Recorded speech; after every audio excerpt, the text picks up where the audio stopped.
Welcome to the second part of this first experiment in nostalgia reviews.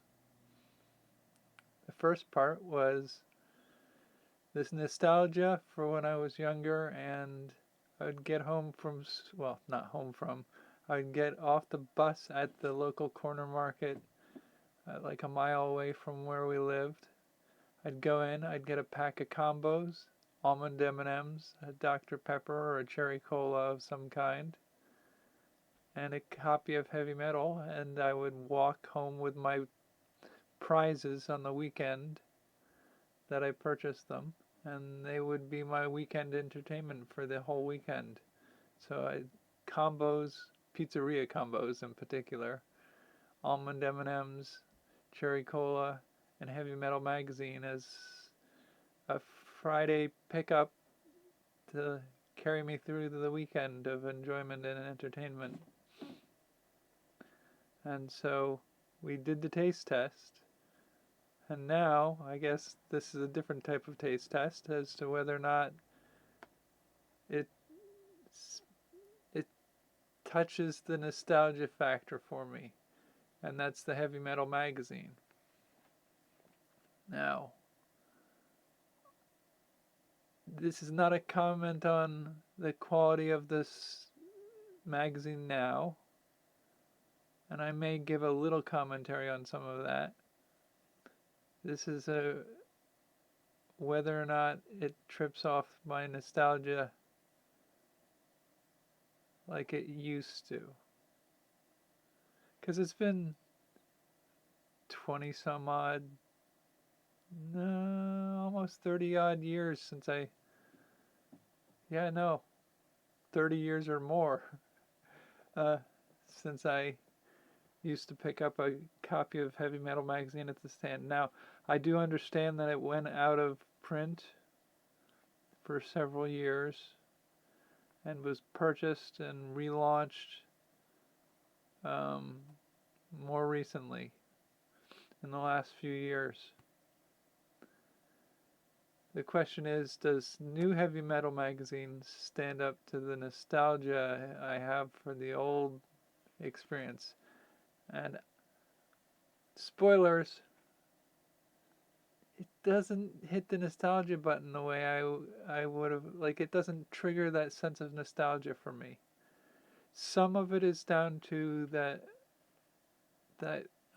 aspect of a lot of the work in this is way more stylized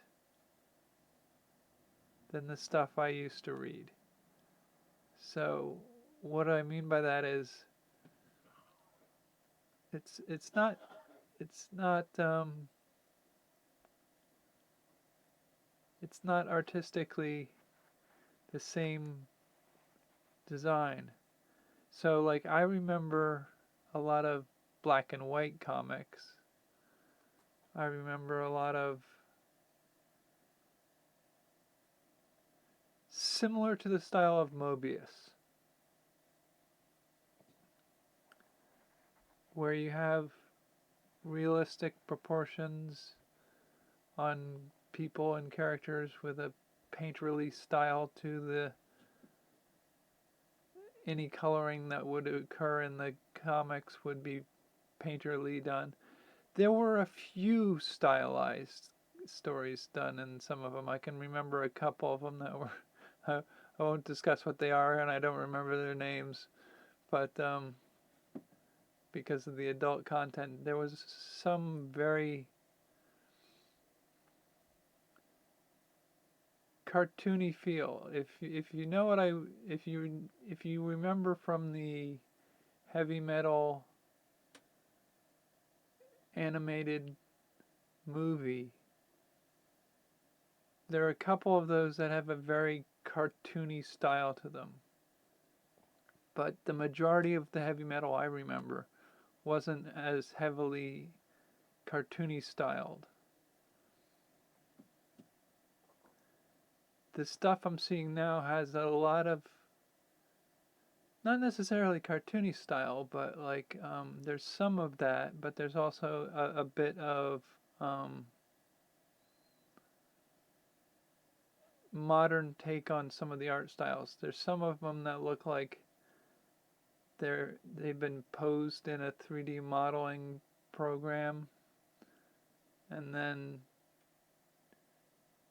effects are applied to them. They feel like they're rotoscoped filters, like a Snapchat filter or an Instagram filter put over top of um, photography in some ways. There's some of that, and then there's some stuff here that looks like it borrows some of the influence from graffiti murals that you can see, street art. So like the style I would call that is sort of like homunculus with exaggerated lips, eyes, and hands and feet, and sort of like not not properly proportioned to the rest of the body. And so it has that stylized feel that like you see in some street art, but you also see in some of the illustrations of the homunculus with the lips and the mouth and the eyes being oversized and exaggerated in some of the format. So there's a lot of, I don't know if it's a lot of stylization in this or if the stylization is just different from what I remember when I was younger. But that's where some of it doesn't trip off the same nostalgia that I have for some of the older magazines.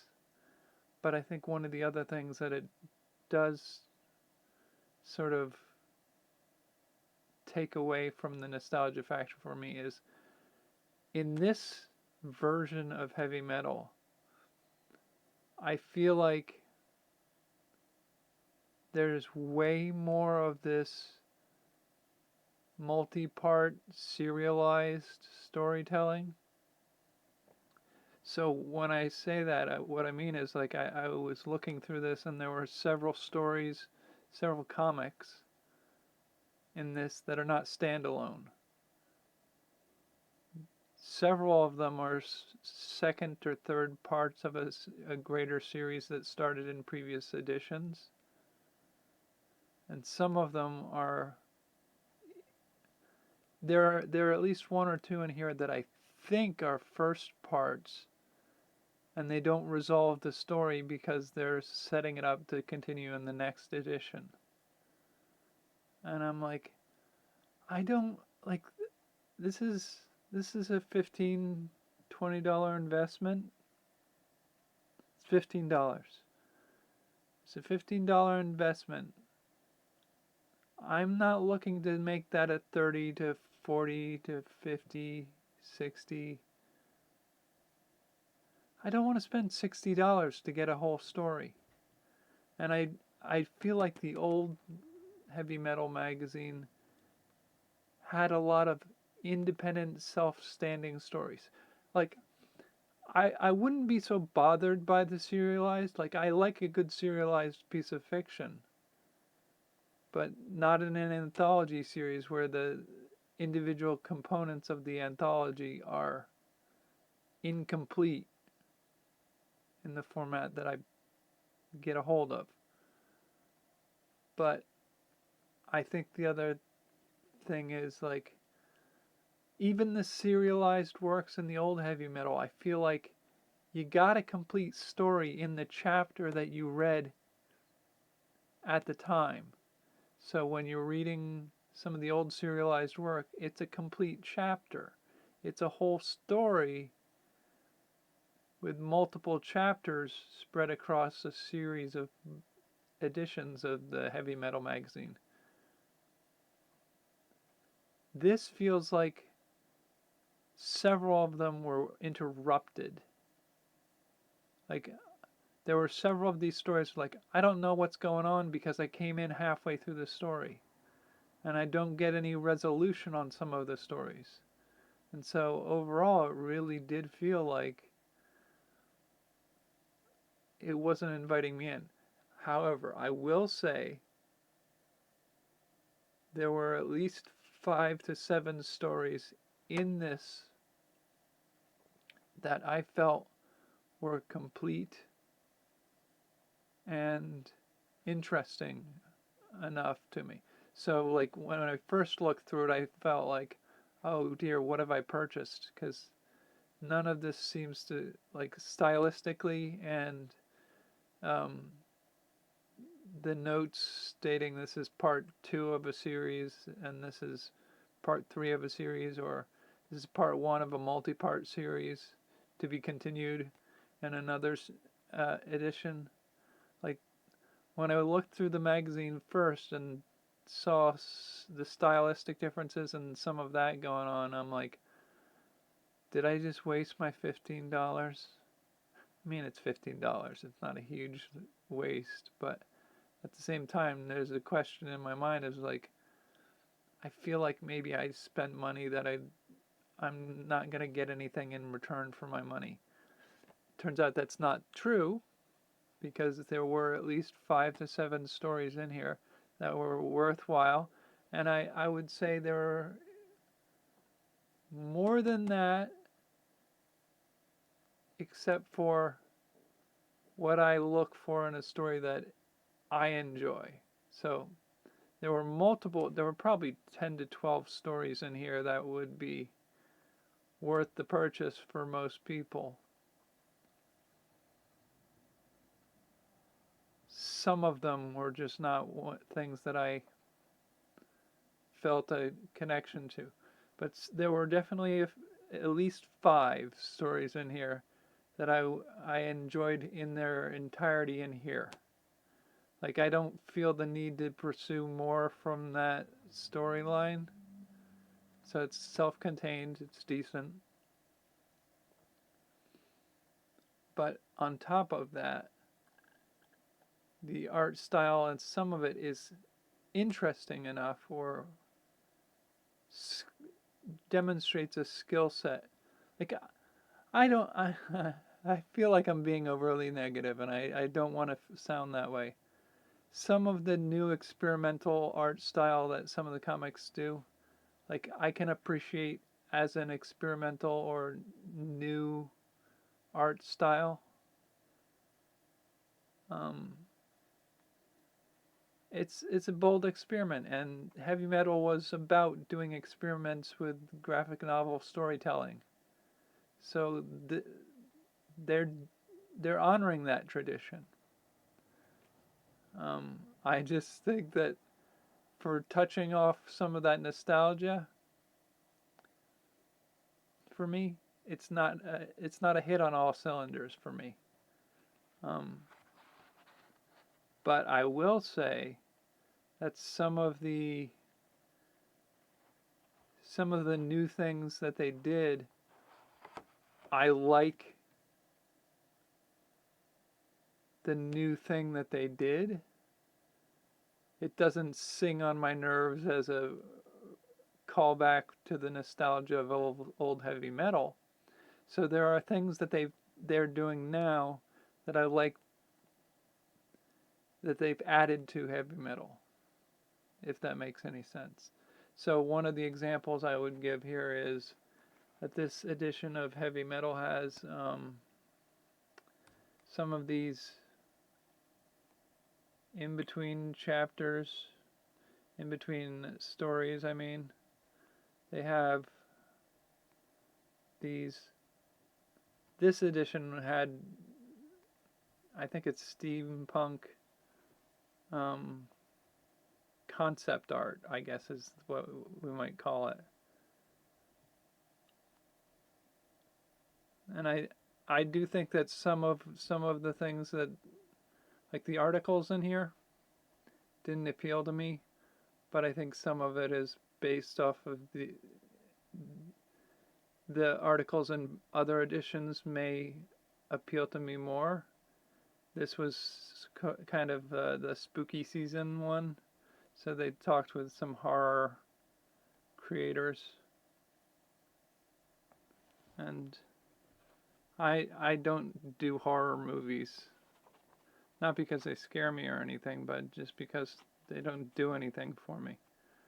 So steampunk horrors was the concept art they did, at different sections throughout the story.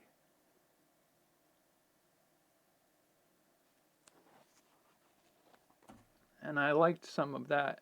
I kind of, it makes me kind of think a little bit more along the lines of um, graphic art zines. And it reminds me a bit of an idea I had years ago for doing a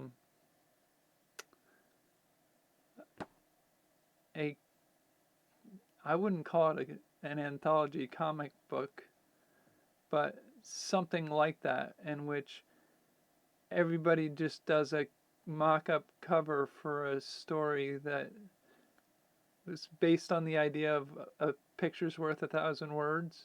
So everybody gets a one page to do a cover for a non-existent story, where the cover tells the story. It's kind of like that, and like it's it's it's not a great. It's not one of my best ideas ever. But I love the idea that they gave space for multiple artists to do steampunk horror um, paintings, essentially. Works of art that they used as section dividers between the individual graphic novel stories. But I just feel like in the urge to do full color, epic storyline,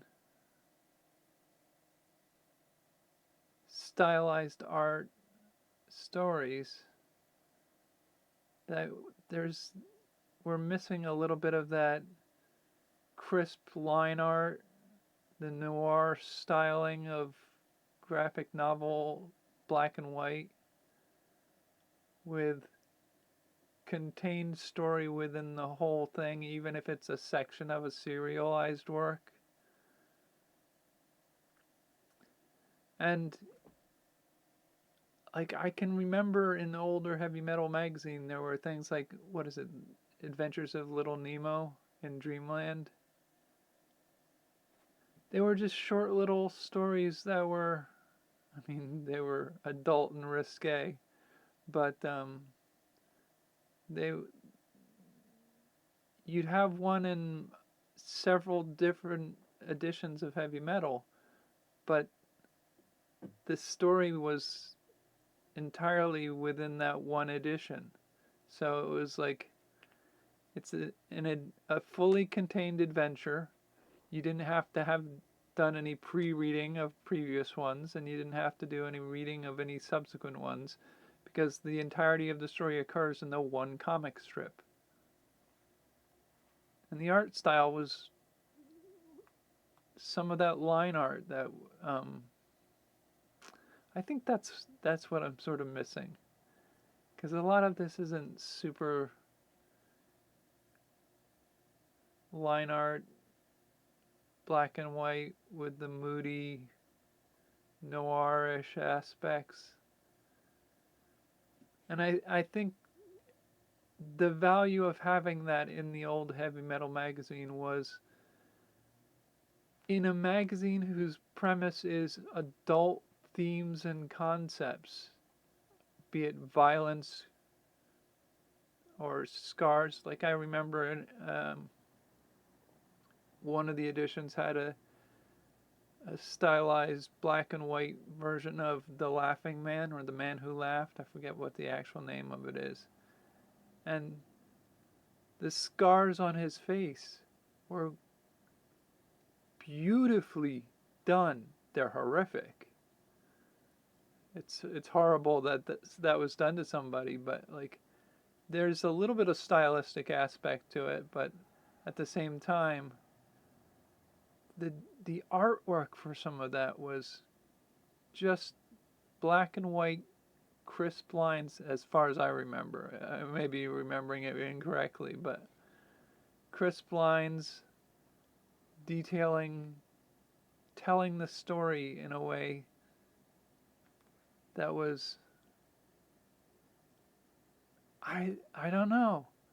I think some of this smushed blended coloring I think some of it's digital coloring in this one just doesn't handle the topic of adult graphic concepts in the same way. I think some of the blended reds and oranges and browns just feel smushy. And I guess that's where some of my issue came from with this. But there are definitely some stories in here with some great concepts. There's one about a well, I don't want to spoil it too much, but there's one about a, let's say, robot prophet or cyborg prophet. I think it's robots. Basically, that one was one of my favorites. There are a couple others in here that were pretty good. And some of the art style is nice. And this is not all negative. But I do feel like rather than tripping off the nostalgia factor for me, this would be a appreciation of newer modern art styles for those that worked for me. And I think some of my concerns are me tripping over rose-tinted glasses. Because I could almost guarantee you, if I dug out the old copies of Heavy Metal, that there would be copies or editions of Heavy Metal old school where I only cared for, liked one or two, maybe even three stories out of. So it's possible that I liked more in this edition than I liked in some of the old ones. But my rose-tinted glasses tell me that the ones I remember from the old ones, it feels like that, what's the saying? So many of my friends say, like, music used to be good. All this modern music isn't good. I'm like, well, I don't know if it's quite the same thing, but I think we're confusing the fact that we remember the good ones and we forgot all the bad music that came out when we were younger. So I may be remembering all the good parts of multiple different editions of Heavy Metal in the past and discounting all the parts that I didn't care for out of the past editions. Whereas this is putting a lot of weight and expectation on this modern heavy metal. It's different. And that difference isn't necessarily good or bad. It's just different. And so there are good things about this one. But as far as nostalgia goes, this doesn't hit on all cylinders. There's a little bit of nostalgia for the fact that I'm reading through some graphic storytelling that was not hampered by trying to be clean and monochromatic superhero storytelling. It was like the shackles are off with a heavy metal story. And that means you can do some pretty experimental and exciting stuff to tell stories that are darker and emotional in ways that some of the other stuff isn't usually. So that's this. That's the review of Heavy Metal. I will catch you for, I think I'm watching Tales from the Crypt and possibly Darkman. We'll see where we go from here. Until then, take care.